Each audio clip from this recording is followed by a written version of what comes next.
Welcome back to PCNC's Night Talk Get to the Point with Kathy Fitzgerald, Tamira Rush, Niki Capstan-Bellis, and I'm Jonna Pro from KDK Radio, hosting the show tonight. I want to tell you girls a real quick story. When I was in middle school, 8th or 9th grade, my nose was much, much larger than the rest of me. It took me a while for everything to catch up, and it all caught up, obviously. But every single day on the bus, Derek Santini, big football player, trumpet player in the band, really hot guy. He's still a really hot guy. Still doesn't know I exist. But every single day on the bus, Derek Santini would sit in the back, and he would stand up, and he would yell something. One day it was, Jonna Pro could lay down in Switzerland and they would ski on her nose. Oh, and the next day he would stand up and he would yell, if Jonna Pro laid down in the Atlantic Ocean, she could still breathe. You get where I'm going here. It was all sort of a joke on my nose. Now, I will tell you that I would get off that bus and go home and cry. A, because I was so frustrated that Derek Santini didn't think I was pretty, because I thought he was really cute. Sure. But I don't think that I was being bullied by Derek. In fact, he and I are great friends. And I got my payback because a few years later when he got his first job, my dad was his boss. What goes around comes around. Yeah. But I use that as an example. I think in today's lingo, people would say, oh my God, she was being bullied. Yes. Niki, I'm going to start with you because I know this is your favorite topic. Well, what's the difference between, you know, being teased, being bullied, and being the victim of a jerk or a criminal, for that matter? Okay, I think it's two things. One, it's perception. So in your case, you didn't perceive that you were being bullied. You weren't being bullied. No, I would call it teasing. Okay?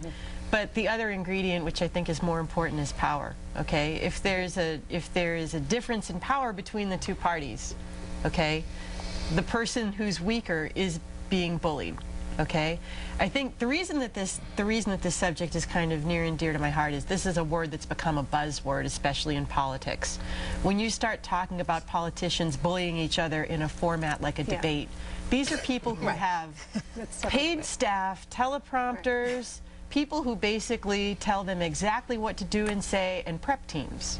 Okay, when you use that word to describe that situation, it diminishes real bullying, which is a real problem. I mean, today is the 12th anniversary of the death of Matthew Shepard, a real, legitimate victim of bullying, okay? The poster child. Remind people who Matthew Shepard was. Okay, Matthew Shepard, real quick, was a gay college student, I believe, in Wyoming who was kidnapped and beaten to death by tied to a fence post, as I recall. Tied to a fence post, okay. Horrible, horrible crime. Really well-known case, okay. That was a legitimate victim of bullying. There are kids who are bullied who end up harming themselves, committing suicide, situations like that. That's not the same as Paul Ryan getting the smackdown by Joe Biden. I mean, it just isn't the same thing.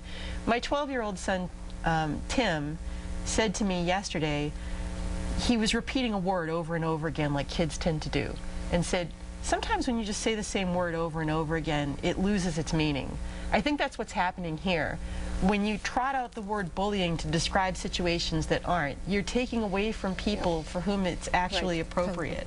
Yes. And I think those people don't need anything more taken away from them. Now, for me, the perfect example of what you say, and I'll see if Tamira agrees with me, is the TV host Jennifer Livingston from out in CBS station out in the Midwest. She got a private email from a viewer talking about how heavy she was. Now, her husband posted that email, I guess, on Facebook, and then she used that email as the catalyst for having a discussion about bullying on TV. I would contend that Jennifer Livingston was not bullied. Right, I would agree with that. The first mistake in that was her husband posting that online. Right. That's a bullying move. Exactly. I was just thinking you threw your wife out to the dogs, apparently. I mean, because I'm sure, in being in the media and working in the media and receiving emails and Facebook and tweets, I'm sure she's received other emails. It seems to me that it works worked best for her. It was National Bully Month or something to that effect. So it seemed to me that it was a good way for her to capitalize on something that she benefited from. It was a real stretch. Kathy, you're agreeing. It opened the door, I think, for her to make her piece about anti-bullying, which was great. But I read the email that was sent to her. It was, maybe he was rude, maybe he was outspoken, but he wasn't bullying her. And I would like to make this point. If he had said to her, if she had been chain smoking, for example, on TV every day, and he wrote this email to say, you're showing an unhealthy habit every day, maybe you should stop that because you're not setting a great example for anyone who's watching. And she was a chain smoker. We wouldn't be having this discussion right now. But because it was about her weight, and therefore she took it to be about her appearance, it became bigger than it was, I think. I'm wondering if she received other emails stating that she looked nice, or a blouse that she was wearing complimented her figure. Had she felt the same way? And I don't think that's the case. I think it was a private email that was sent to her from a listener, or excuse me, from a viewer.